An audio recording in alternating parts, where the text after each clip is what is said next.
سرخط مهمترین خبرها. اظهارات رئیس جمهوری تاجیکستان در نشست قزان. وزارت کارهای داخلی گفت مردی دارا که فرزندانش را به طلبندگی می‌برد بازداشت شد و مادر سهراب ظفر حکم او را ناعادلانه خواند.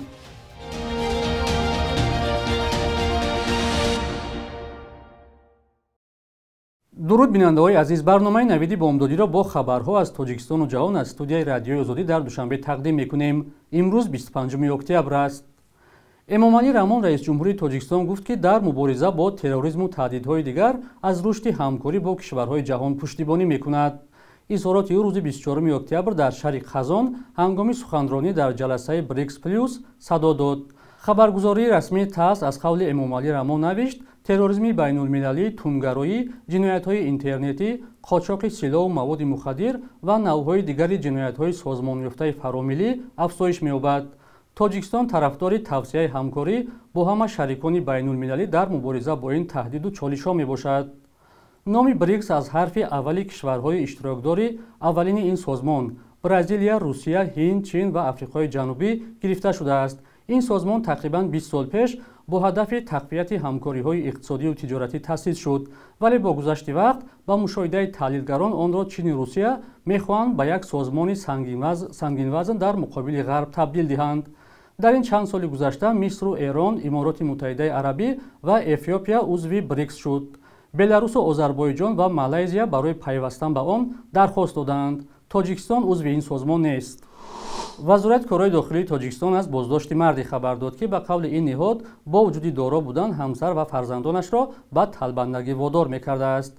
این نهاد با پخش نوار گفت توتیخان رحیمова ساکن نویه باباجان غفوروف با فرزندان نابالغش در حدود شهر خوجند به طلبندگی مشغول شده، شوهرش مرادجان غفوروف با چنین عمل مساعدت کرده همروزه آنها را با ماشین آورده بازپس می‌برده است.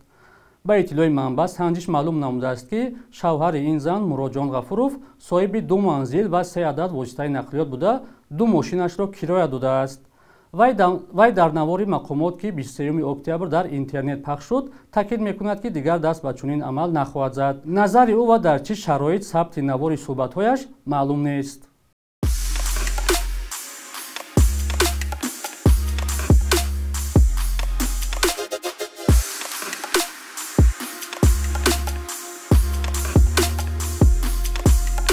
همه چیزی که میخواهند و میخواهید در اینجا هست.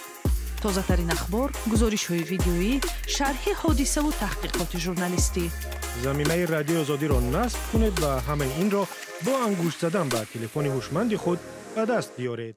مادر سهراب ظفر رهبر زندانی گروه 24 یک سازمان مخالف حکومت گفت که بعد از اعلان حکم دادگاه او را در بازداشتگاه دیده است. با نقل عایشه میرزایeva وی بسیار آرام بود، افسردگی یا پشیمانی نداشت. دادگاه شهر دوشنبه روز 10 اکتبر سهراب ظفر را به 30 سال زندان محکوم کرد. بعضی از سازمان‌های مخالف آزادی فوری او را خواسته از کشورهای غربی دعوت کردند که برای اصلاح وضع به حکومت تاجیکستان فشار بیارند. مقامات تا حال جزئیات پرونده و عیبنامه او را نگفتند. عایشه میرزایeva روز 24 اکتبر در صحبت تلفنی با رادیوی آزادی حکم پسرش را ناعادلانه و بیرحمانه خواند. با این حال به گفته‌اش نیت ندارد که به ضد حکم شکایت کند، زیرا به قول او فایده ندارد. مرافعه سهراب ظفر و نسیمجان شریفوف فعال دیگری گروه 24 در بازداشتگاه رقم 1 دوشنبه پس درهای بسته گذشته است. نیروهای اوکراین گفتند که روز 24 اکتبر 40 هواپیمای بی‌سرنشین روسیه را در چند ولایت اوکراین سرنگون کردند. به اطلاع آنها مسکو صبح پنجشنبه در عموم با 50 هواپیمای بی‌سرنشین 11 منطقه اوکراین را نشان گرفته بود. 7 هواپیما با دلیل مشکل فنی راه را گم کرده ناپدید شدند. با گفته نظامیان اوکراینی 2 موشک هدایت شونده و 2 موشک بالدار روسیه نیز نتوانسته است به هدفهایشان برسند. تا حال درباره خسارات و تلفات جانی بر اثر این حمله‌ها اطلاع داده نشده است. روز 24 اکتبر در مجمع منیژ شهر دوشنبه نمایشگاه بین‌المللی تاجیکستان 2024 برگزار گردید که در نظر است تا 26 اکتبر ادامه یابد. به اطلاع پالاتای سودا و صنعت تاجیکستان در این نمایشگاه مال و محصولات زیاده از 100 شرکت و کارخانه‌های وطنی و خارجی به نمایش گذاشته شدند. منبع میگوید در این نمایشگاه معرفی مال و محصولات از کشورهای روسیه، ازبکستان، ترکمنستان، کره، چین، پاکستان و ایران برآمده شده است. масъулон мехоҳанд бо ташкили чунин намоишгоҳҳо ҷалби сармоя бештар шуда содироти маҳсулот ба хориҷа афзоиш ёбад ва тоҷирону соҳибкорон ба бозорҳои нав даст ёбанд. вале иқтисоддонҳо борҳо таъкид намуданд ки роҳи расидан ба чунин ҳадафҳо ташкили корхонаҳо ва афзоиши истеҳсоли маҳсулоти босифату рақобатпазир аст.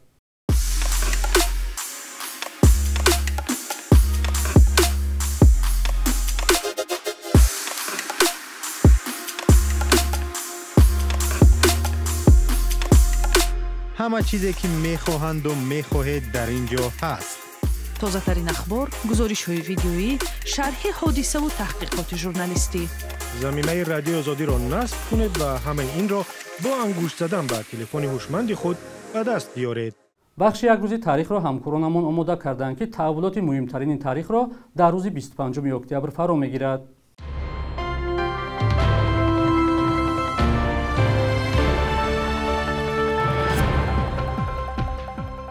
25 октябри соли 1961 унвонҳои давлатии шоир ва нависандаи халқии тоҷикистон пайдо шуданд. Ин рутбаҳо барои осори писандида ва корҳои ҷамъиятӣ дар солрӯзҳои ҷашнии адибон дода мешаванд. Барандагони он ҳангоми бознишастагӣ нафақаи иловагӣ хоҳанд гирифт. Унвонҳои соли 1961 пас аз фурӯпошии шӯравӣ низ нигоҳ дошта шуданд ва аз он вақт то ҳоло беш аз 50 адиб халқӣ унвон шуданд. рассоми маъруфи тоҷикистон Давид Элёбоев рӯзи 25 октябри соли 2007 ба Осорхонаи миллии Тоҷикистон 24 асари худро тақдим кард. Рассоми маъруф баъди соли 1993 муқими Исроил шуд ва як сол пеш аз маргаш силсила наққошиҳои ӯ дар мавзӯи фирдавсӣ ва шоҳномаашро фарзандон ба Душанбе бурданд. Элёбоев гуфтааст, ба нишони эҳтироми беандоза ба мардум ва фарҳанги Тоҷикистон ин асарҳоро ба мардуми тоҷик тақдим мекунад. Элёбоев дар таҳияи аксар филмҳои тоҷикистони шӯравӣ аз ҷумла Қисмати шоир ва Рустаму Суҳроб саҳм гирифта дар 83-солагӣ дар Исроил даргузашт. дар ин рӯз дар соли 2010 сарояндаи хушноми тоҷик Ҳанифа Мавлонова дар синни 87-солагӣ дар Москав даргузашт. бинобар васияташ ӯро ба Тоҷикистон оварданд ва дар оромгоҳи Сари Осиёи Душанбе ба хоб супурданд. Ҳанифа Мавлонова дар операҳои Пулод ва Гулрӯи Шарофиддин Сайфиддинов, Евгений Онегин, Пётр Чайковский, Найрангҳои Майсараи Сулаймон Юдаков ва дигарҳо нақш офарида дар Шашмақом Сароӣ ҳам ҳунари боло дошт. Ба унвони ифтихорӣ ҳунарманди мардумии Иттиҳоди Шӯравӣ Ноил гашта, саҳми ӯро дар мусиқии касбии тоҷик дар як саф бо Барно Исҳоқова, Шоиста Муллоҷонова, Маъруф Хоҷа Баҳодуров, Аҳмад Бобоқулов ва даҳҳо дигарҳо ёд мекунанд. субҳи имрӯз дар бонкҳои Тоҷикистон 1000 рубли русӣ 109 сомонӣ ва 100 доллари амрикоӣ 1060 сомонӣ арзиш доранд. хурби расмии Бонки Миллии Тоҷикистон барои имрӯз чунин таъин шудааст.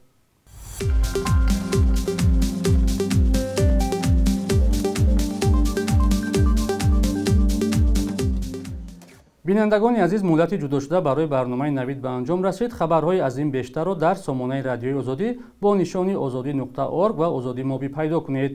худо нигаҳдоратон.